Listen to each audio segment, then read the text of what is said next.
చాలామంది ఏం చేయరండి, అడగరు. ఏం చేయరు, అడగరు. ఇది అడిగితే ఎలా ఉంటుందో, ఈ విషయం గురించి ప్రార్థన చేస్తే ఎలా ఉంటుందో, ఇది అడగవచ్చో లేదో అనే సందేహంతో ఉంటాము.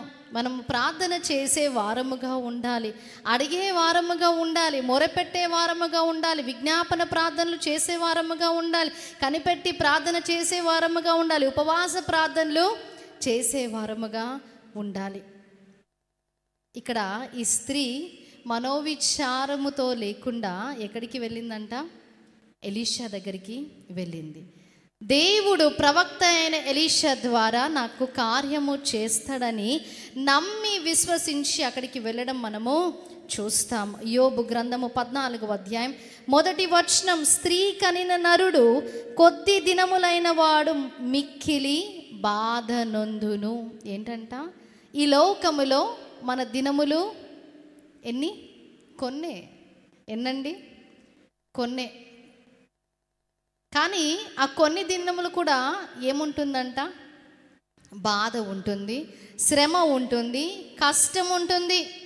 ఇక్కడ వాక్యంలో మనము చూచినట్లయితే యోహాను సువార్త 16వ అధ్యాయము 33వ వచనం, నాయందు మీకు సమాధానము కలుగునట్లు ఈ మాటలు మీతో చెప్పుచున్నాను, లోకములో మీకు శ్రమ కలుగును, అయినను ధైర్యము తెచ్చుకొనుడి, నేను లోకమును జయించియున్నానెను.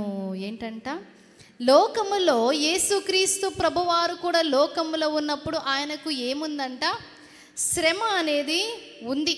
అయినప్పటికీ వాక్యం ఏం సెలవిస్తుంది?